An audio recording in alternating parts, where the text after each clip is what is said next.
Berikut Bapak sampaikan mengenai kisi-kisi UTS Biologi kelas 11. Jadi untuk total soal semuanya ada 35 soal yang nanti harus kalian pahami sebagai dasar kalian dalam nanti melaksanakan PTS di pekan depan. Baik, untuk mengefisienkan waktu kita akan mulai saja ya dari nomor 1. Nah, di sini terdapat soal menyebutkan pengertian dan penemu sel ya beserta dengan tahunnya. Nah, nomor 1 ini masuk ke dalam bab 1 sel seperti itu. Nah, bab 1 sel kita akan mulai dari pengertian ya. Seperti yang sudah dibahas sebelumnya bahwa sel merupakan unit struktural dan fungsional terkecil makhluk hidup. Kenapa disebut struktural? Karena sel itu merupakan pembentuk struktur daripada tubuh kita. Dan kenapa disebut fungsional? Karena dia juga melaksanakan fungsi kehidupan seperti kita. Makan, membutuhkan air, terus juga terdapat materi genetik dan lain sebagainya. Dan kenapa disebut terkecil? Ya karena ukurannya sangat kecil. Ya, jadi ketika ditanya apa itu pengertian sel, sel adalah unit struktural dan fungsional terkecil makhluk hidup. Lalu siapa penemu sel? Penemu selnya adalah Robert Hooke. Pada tahun berapa? Pada tahun 1665. Jadi itu adalah pembahasan untuk kisi-kisi nomor 1. Lalu yang kedua adalah menyebutkan 3 nama ilmuwan dan teori yang diajukannya. Di sini sudah terdapat ada 7 ilmuwan dan juga teori yang diajukannya. Nah, kalian cukup menyebutkan 3 nama ilmuwan beserta apa teorinya. Misalkan, Jean-Baptiste Lamarck. Sel yang diajukan adalah setiap badan hidup merupakan kumpulan sel-sel. Lalu kedua, Robert Brown. Teorinya menemukan inti sel pada sel tanaman anggrek. Terakhir, Matthias Leiden. Temuan tumbuhan tersusun atas sel. Nah, jadi kalian cukup hanya 3 ilmuwan beserta dengan teori yang diajukannya saja. Itu untuk yang kisi-kisi nomor 2. Yang ketiga, ada menyebutkan ciri-ciri sel. Bahwa sel itu kan merupakan unit struktural terkecil makhluk hidup, struktural dan fungsional. Tentunya memiliki ciri. Ciri pertama, dia memiliki membran plasma atau membran sel untuk membungkus isinya. Ciri kedua, mengandung sitoplasma, tempat reaksi kimia berlangsung. Ketiga, memiliki materi genetik ya, baik DNA atau RNA. Dan yang terakhir, dapat melakukan fungsi kehidupan seperti menghasilkan energi. Itu untuk pembahasan kisi-kisi nomor 3. Lalu kisi-kisi nomor 4. Menyebutkan 2 perbedaan sel prokariotik dan eukariotik. Nah, kita geser ke bawah lagi. Di sini sudah terdapat dua konsep tentang tipe sel. Yang pertama ada sel prokariotik. Prokariotik berasal dari bahasa Yunani, pro sebelum dan karion. Berarti dia itu tidak atau belum memiliki membran inti. Itu adalah ciri yang pertama. Sedangkan sel eukariotik dia sudah memiliki membran inti. Ciri kedua adalah materi genetiknya atau DNA tersebar di sitoplasma. Sedangkan di eukariotik itu tersimpan si DNA-nya di dalam nukleus. Jadi kalian cukup membuat perbedaan dua pembeda saja dari sel prokariotik dan sel eukariotik. Sekarang ke pembahasan nomor 5. Menyebutkan komponen kimiawi sel organik dan anorganik, masing-masing satu fungsi utamanya. Kalian harus tahu nih, bahwa komponen kimiawi sel itu kan tersusun atas 2 jenis, atau dibedakan menjadi 2 jenis. Ada organik dan anorganik. Nah, organik itu apa saja? Karbohidrat, protein, lemak, dan asam nukleat. Sedangkan komponen kimiawi anorganik, air, garam, dan vitamin. Kalian di sini cukup memahami atau menyebutkan fungsi satu saja dari masing-masing komponen kimiawi. Karbohidrat, fungsinya apa? Sumber energi utama atau menjadi penyusun dinding sel. Kalian sebutkan satu aja fungsinya. Protein, penyusun struktur sel atau berperan sebagai enzim. Lipid, penyusun utama membran sel atau cadangan energi, boleh. Asam nukleat, menyimpan materi genetik atau informasi genetik juga boleh ya. Jadi kalian harus tahu komponen kimia organik itu apa saja dan sebutkan masing-masing itu satu fungsinya, baik karbohidrat, protein, lipid, ataupun asam nukleat. Nah, lalu kisi-kisi nomor 6, menyebutkan komponen kimiawi sel anorganik. Sama, dan masing-masing satu fungsi utamanya. Kalau tadi organik, sekarang anorganik. Nah, kalau anorganik tadi ada air, vitamin, dan mineral. Nah, air berfungsi apa? Sebagai pelarut universal. Bisa sebagai media reaksi kimia, boleh. Silakan kalian pilih satu saja fungsi utamanya. Lalu ada vitamin, berfungsi sebagai katalisator ya, cuma aja satu fungsinya. Dan mineral berperan dalam berbagai fungsi sel ya. Salah satunya apa? Termasuk mengatur keseimbangan ya, aktivitas enzim. Nah, itu kalian pilih satu saja. Berperan sebagai fungsi sel termasuk mengatur keseimbangan cairan misalkan, atau termasuk aktivitas enzim dan transmisi pun boleh. Silakan pilih satu saja fungsinya. Kisi-kisi nomor 7. Menyebutkan struktur dasar dari sel dan masing-masing fungsinya. Ingat, mari kenal struktur dasar dari sel. Mulai dari luar ada membran sel, cairan di dalam sel namanya sitoplasma, pusat kendali namanya inti sel atau nukleus ya. Jadi kalian sebutkan apa? Menyebutkan struktur dasar dari sel dan masing-masing fungsinya. Jadi kalau ini membran sel berfungsi untuk apa? Sebagai pembungkus sel, mengatur keluar masuknya zat fungsinya. Sitoplasma fungsinya apa? Cairan yang berfungsi untuk mengisi ruangan antar membran dan inti sel serta tempat terjadinya atau berlangsungnya reaksi kimia. Lalu nukleus fungsinya untuk apa? Pusat kendali dan mengandung materi genetik. Nah itu ya, jadi fungsinya kalian cukup pahami dua masing-masingnya ya, baik membran sel atau sitoplasma atau nukleus. Sekarang ke kisi-kisi nomor 8. Menyebutkan 3 organel dasar sel beserta fungsinya. Nah, 3 organel dasar sel. Kita coba ingat lagi. Mari kenal organel dasarnya sel. Mitokondria, ribosom, dan Golgi. RE, sitoskeleton, dan juga vakuola. Badan mikro hanyalah peroksisom. Silahkan kalian pilih saja, ada 3 misalkan. Pertama, mitokondria berfungsi untuk berperan dalam respirasi seluler. 1. Ribosom berperan untuk tempat sintesis protein. 2. Dan terakhir badan Golgi berperan untuk sekresi-ekskresi. Itu boleh 1, 2, 3. Apa kalau saya boleh nggak RE? Boleh. Boleh sitoskeleton? Boleh. Mangga. Menyebutkan organel sel yang hanya pada hewan dan fungsinya. Ingat, organel yang hanya pada hewan itu hanya 2. Coba kita lihat tabel di bawah. Atau kita nyanyikan lagi. Glioksisom, dinding sel, dan plastida hanya berada di selnya tumbuhan. Lisosom dan sentrosom hanya di selnya hewan. Itu beda sel hewan dan tumbuhan.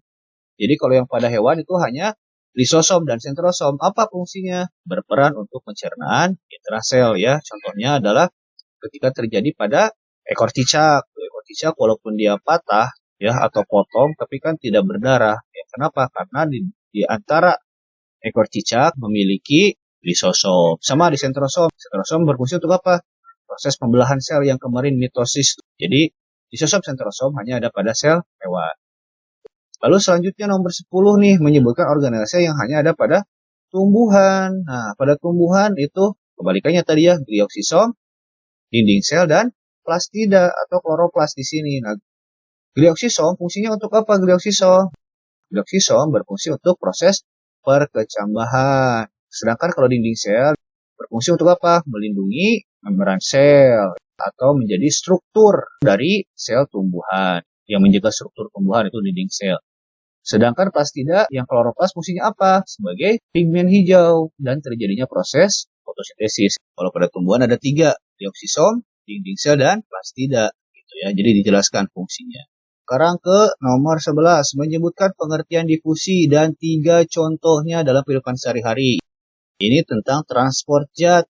Nah, ini difusi. Itu adalah proses pergerakan zat terlarut dari konsentrasi tinggi ke rendah sampai tercapai suatu keseimbangan. Itu adalah pengertian difusi. Ingat, difusi itu adalah yang berpindah zat terlarut dari konsentrasi lebih tinggi ke konsentrasi yang rendah sampai tercapai keseimbangan. Apa saja contohnya? Nih, contoh difusi ada ketika waktu praktikum tuh, menyemprotkan parfum. Jadi parfum itu walaupun disemprotkan pada satu sudut ruangan, tapi lama-kelamaan harumnya akan menyebar. Karena ada perpindahan, zat larutnya nih, pengharum di parfum itu menyebar ke seluruh ruangan. Lalu ada ketika kita melarutkan teh atau sirup atau kopi, sama zat larutnya apa? Yaitu si teh atau sirup itu tadi. Yang awalnya dia dicelupkan, ibaratnya airnya bening, lama-kelamaan si zat larutnya akan mengisi seluruh ruangan-ruangan di molekul air. Lalu terakhir ada ketika proses pertukaran oksigen dan CO2 yang terdapat dalam paru-paru manusia, khususnya di bagian alveolus. Itu ada 3 contoh. Apa kalau saya ada contoh yang lain lagi? Mangga silahkan, kalian bisa explore. Yang ke-12, menyebutkan pengertian osmosis dan 3 contoh dalam kehidupan sehari-hari. Nah, menyebutkan osmosis. Kalau osmosis itu apa? Nah, ingat ketika kemarin praktikum kentang. Jadi kalau osmosis itu adalah proses pergerakan atau bergeraknya molekulnya apa? Molekul pelarut. Kalau difusi terlarut, zat terlarut, sedangkan osmosis pelarut si airnya dari konsentrasi yang tinggi atau hipotonik. Hipotonik berarti encer ke pelarut konsentrasi rendah yang hipertonik. Yang hipertonik yang pekat ya, melalui apa? Melalui selaput selektif permeable. Seperti itu. Apa contohnya kemarin? Nah, contohnya adalah ketika proses kentang nih, pada proses kemarin perendaman kentang ya, di hipertonis tuh di air garam dan hipotonis di air ledeng, seperti itu ya. Lalu contoh lain apa?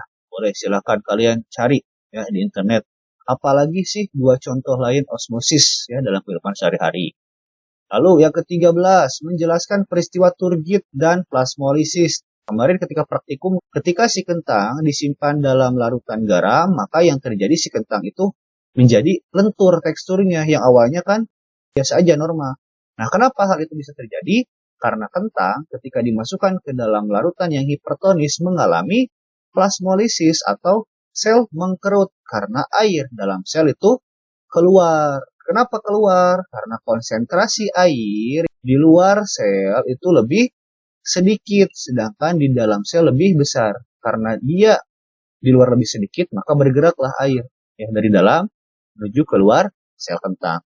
Kentang mengalami plasmolisis. Sedangkan ketika kentang disimpan di larutan hipotonis atau cairan encer, itu dia mengakibatkan sebaliknya, konsentrasi air di luar sel lebih besar dibandingkan di dalam sel kentang tadi. Makanya H2O-nya masuk ke dalam sel kentang. Mengakibatkan apa? Sel yang tadinya normal ya, mengakibatkan terjadi proses turgid. Sel membengkak karena apa? Sel terlalu banyak menyerap air. Jadi nih vakuolanya itu tersusun banyak air, yaitu ya. Jadi hipertonis adalah cairan yang mengakibatkan sel mengalami proses plasmolisis, kehilangan air. Sedangkan hipotonis ketika kentang disimpan dalam larutan yang cair, maka mengakibatkan peristiwa turgid, sel membengkak karena terlalu banyak menyerap air pada organel vakuola. Sekarang ke-14, menjelaskan 3 jenis endositosis. Ini termasuk dalam transport aktif. Kita akan bahas transport aktif ya. Transport aktif di sini yang kita bahas adalah endositosis ya. Ingat nih, endositosis itu adalah bentuk transport perpindahan suatu makromolekul ke dalam sel yang dikelilingi membran plasma yang melipat yang membentuk fasikula. Jadi ada tiga jenis nih. Ketika ada fagositosis, jadi itu istilah untuk apa? Sel menelan atau sel makan. Makan apa? Partikel padat dengan nih melengkungkan pseudopodianya. Selanjutnya dibungkus menjadi vesikula. Vesikula ini nanti akan masuk ke dalam sel, lalu akan bergabung dengan lisosom. Kalau yang masuk ini adalah misalkan partikel yang merugikan, maka akan dihancurkan langsung oleh lisosom. Tapi kalau partikel yang masuk ini adalah zat yang menguntungkan atau nutrisi, maka dia akan dicerna sama lisosom, tapi akan disebarkan ke seluruh tubuh. Tergantung dari jenis yang masuk. Yang penting adalah endositosis yang pertama adalah fagositosis, dia ketika sel seakan-akan makan, menelan partikel padat. Lalu ada pinositosis. Kalau pinositosis adalah sel seakan-akan minum. Karena apa? Yang masuk adalah cairan ekstraseluler. Dan biasanya non-spesifik yang bersifat cairan. Sama ya, masuknya melalui suatu vesikula. Mediasi terfasilitasi. Nah, ini terjadi apabila melalui suatu reseptor. Jadi seperti kunci dan anakan kunci tadi. Jadi di membran sel ini terdapat reseptor seperti lubang kuncinya. Sedangkan di luar itu terdapat partikel yang memiliki anakan kuncinya. Kalau dia klik nih antara anakan kunci yang dibawa partikel dengan si lubang kunci yang terdapat pada membran, maka dia akan masuk. Sehingga tidak sembarangan yang bisa masuk. Maka sel dapat membatasi, mengendalikan siapa yang boleh masuk dan siapa yang tidak. Berdasarkan apa? Kesesuaian anakan kunci dan lubang kunci yang dimiliki apa? Dimiliki oleh si partikel yang dari luar dan juga lubang kunci yang terdapat pada dinding membran sel. Jadi ada 3 tuh, ada fagositosis, sel seakan-akan makan, pinositosis seakan-akan minum, dan media terfasilitasi. Jadi sel mampu terikat secara spesifik sesuai dengan reseptor yang mampu mengendalikan siapa yang boleh dan tidak boleh keluar masuk dalam sel. Ke-15, menganalisis salah satu gambar tahapan pompa ion. Pompa ion itu adalah transport aktif gitu ya, sama seperti pada endositosis, berarti membutuhkan energi atau ATP. Nah, pompa ion ini salah satu contohnya adalah pompa Na dan H+ ya. Di sini nanti akan ada gambar. Nah, silahkan kalian cukup memahami satu saja tahapan yang terjadi pada salah satu gambarnya dari 5 gambar ini. Kira-kira kalian mau bahas yang nomor 1, nomor 2, 3, 4, boleh silakan. Lalu menyebutkan perbedaan konsep mitosis dan meiosis. Kita mulai masuk ke pembelahan sel. Ya, ingat bahwa pembelahan sel itu terdapat 2 jenisnya. Ada mitosis, adalah pembelahan yang terjadi pada sel somatik, jadi sel tubuh.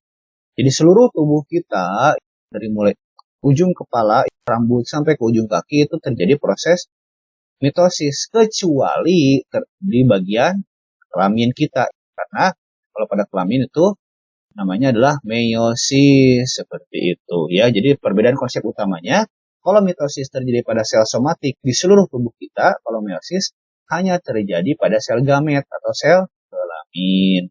Menyebutkan tujuan dan organel yang berperan dalam mitosis. Ini mitosis tujuannya apa? Yang kemarin ya, memperbanyak sel tubuh atau dalam proses pertumbuhan dan perkembangan. Lalu sebagai regenerasi dalam perbaikan sel-sel tubuh yang rusak. Dan apa organel yang terlibat? Organelnya adalah sentrosom atau 2 buah sentriol. Boleh ya, boleh. Sentrosom atau 2 sentriol. Ke-18, menjelaskan beda kromatin, kromatid, dan kromosom.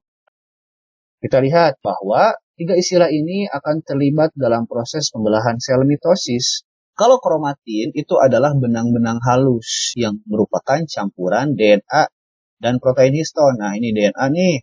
DNA ada bagian gen dan ada protein histon nih yang kuning-kuning. Kan menjadi cikal bakal dari kromosom. Jadi kromatin adalah campuran DNA dan protein histon yang menjadi cikal bakal kromosom. Ada kromatid. Nah, kromatid itu adalah nih, kan kromosom itu bentuknya kayak X. Nah, salah satu bagiannya atau salah satu tangannya itu disebut sebagai kromatid. Sedangkan kromosom adalah benang-benang kromatin yang terkondensasi, yang mengalami pemadatan ya. Jadi yang awalnya garis-garis atau benang-benang, lama-kelamaan dia akan terkondensasi seiring dengan akan dilaksanakannya proses mitosis. Ke-19, menyebutkan tahapan mitosis secara berurutan dengan benar. Nah, ini di mitosis itu punya 4 tahap. Ada profase, metafase, anafase, dan telofase. Atau kita lihat ke bawah nih, ada prof, meta, anaknya suka telur, profase. Nah, itu kalian harus menyebutkan tuh yang benar. Tahapan-tahapan mitosis secara berurutan dengan benar tuh tahapannya. Setelah itu, kalian yang ke-20 nih, menganalisis salah satu gambar. Nah, jadi kalian harus tahu, nanti akan Bapak suguhkan nih, ada 4 gambar ini ya, silahkan dari 4 gambar ini jelaskan secara benar satu tahapannya. Boleh prafase, boleh metafase, boleh anafase, atau telofase. Penjelasannya bisa pilih ya, mau prafase, metafase, anafase, telofase. Enggak, pilih saja, ya, salah satu saja. Jadi untuk bab sel itu hanya terdapat 20 soal. Setelah itu kita akan bahas yang Bab 2-nya dari mulai nomor 21 menyebutkan 3 fungsi dari tulang. Apa saja nih tulang itu fungsinya? Sebagai pemberi bentuk dan postur, melindungi organ, menyangga berat badan, melekatkan otot rangka, mendukung terjadinya gerakan, dan juga hematopoiesis berupa pembentukan sel darah juga, dapat menyimpan mineral dan energi dan menghasilkan sel imunitas. Jadi sel darah merah bisa dibuat dan juga ada sel imunitas, sel darah putih di sumsumnya. Kalian cukup berapa menyebutkan? 3 saja dari 8. Menganalisis 2 bagian tulang tengkorak. Tulang tengkorak nanti Bapak akan menyuguhkan gambar tulang. Kalian silahkan tunjukkan 2 bagiannya saja. Frontal, ya, parietal, sphenoid. Nah, itu kalian silahkan pahami dan cukup menyebutkan 2 saja. Menganalisis 2 bagian tulang wajah. Tulang wajah, iya. Nah, dalam penulisannya nanti dalam bahasa ilmiah dan juga bahasa Indonesianya. Ini ada frontal ya, dahi. Nah, jadi gitu ya jawabnya ya 2, frontal atau dahi dan juga parietal atau ubun-ubun ya. Jadi kalian dalam menjawabnya harus berapa Indonesia dan juga nama ilmiahnya. Nah, fasial sama ya, yang fasial juga kan ada nasal, lakrima juga mati. Kalian cukup menyebutkan 2 saja, menunjukkan 2 harus secara benar dan juga menyebutkan nama Indonesia dan nama ilmiahnya. Yang 24 menganalisis 2 bagian tulang dada dan rusuk. Tulang dada dan rusuk. Ini kalian tulang dada kan ada 3 bagian tuh. Kalian nanti cukup menyebutkan 1 bagiannya saja dari 3 bagian ini. Sama tulang rusuk kan ada 3 tuh ya. Sama kalian juga menyebutkan nama Indonesia dan juga nama ilmiahnya. Misalkan ini manubrum sterni atau tulang hulu, ada corpus sterni atau tulang badan, ada processus sterni atau baju pedang. Misalkan itu kalian pilih tuh salah satunya. Lalu tulang rusuk ya, ada tulang rusuk misalkan melayang ya, tulang sejati, palsu. Lalu yang ke-25 menganalisis bagian tulang belakang. Nah, tulang belakang. Nih, tulang belakang itu tersusun atas 26. Nah, kalian bagiannya aja. Nih ada servikal, torakal, lumbar. Nah, kalian sebutkan berapa? Sebutkan 2 bagian tulang belakangnya saja. Ya. Misalkan leher servikal, punggung torasik. Misalkan gitu aja ya. Terus menganalisis 2 tulang gelang panggul. Nah, gelang panggul mana? Nah, iya gelang panggul. Itu kan ada tulang usus ilium, tulang duduk ischium ya, dan 1 buah tulang kemaluan. Nah, itu kalian cukup 2 saja bersama nama Indonesia dan nama ilmiahnya. Lalu nih, menganalisis 2 tulang anggota gerak atas. Nah, pada tulang anggota gerak atas ya, ini ada banyak nih, kalian curikan 2 saja. Misalkan humerus ya dan tulang lengan atas atau radius misalkan ya, pengumpil. Nah, kalian pilih 2 saja dari masing-masingnya.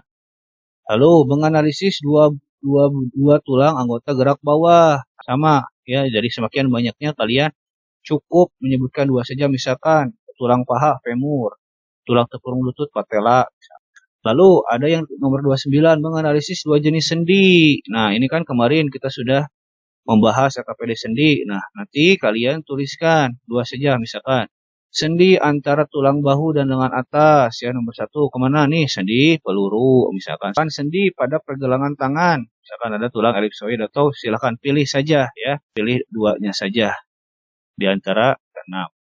Nah, lalu menganalisis 2 pasang gerak otot antagonis, 2 pasang ya, berarti ini nih abduksi menjauhkan, aduksi mendekatkan, supinasi menengadah, pronasi menelungkup. Nah, itu 2 pasang tuh. Atau mau elevasi mengangkat, depresi menurunkan, fleksi membengkokkan. Nah, itu kirakan. Ini kan ada 4 pasang. Kalian pilih hanya 2 pasangnya saja.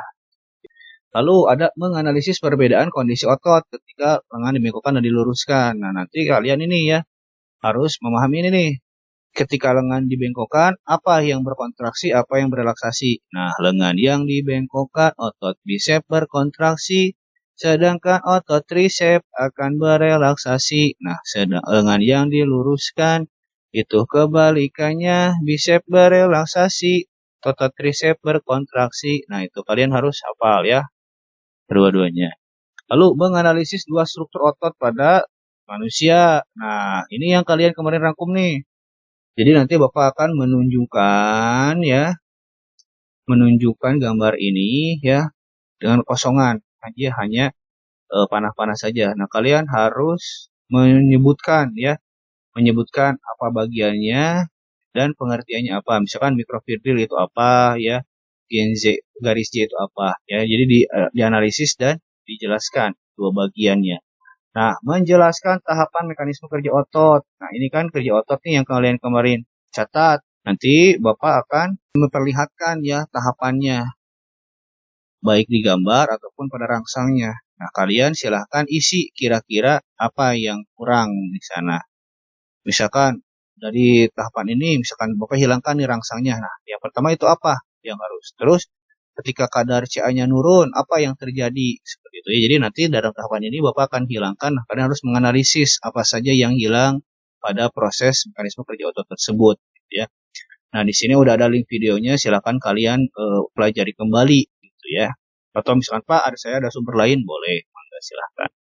Lalu menjelaskan 3 kelainan pada manusia. Nah, ini kan kemarin kalian sudah merangkum tuh ya, ada 10 kelainan rangka, ada 5 kelainan pada tulang pada sendi dan otot. Nah, kalian cukup tuliskan 3-nya saja, kelainan saja.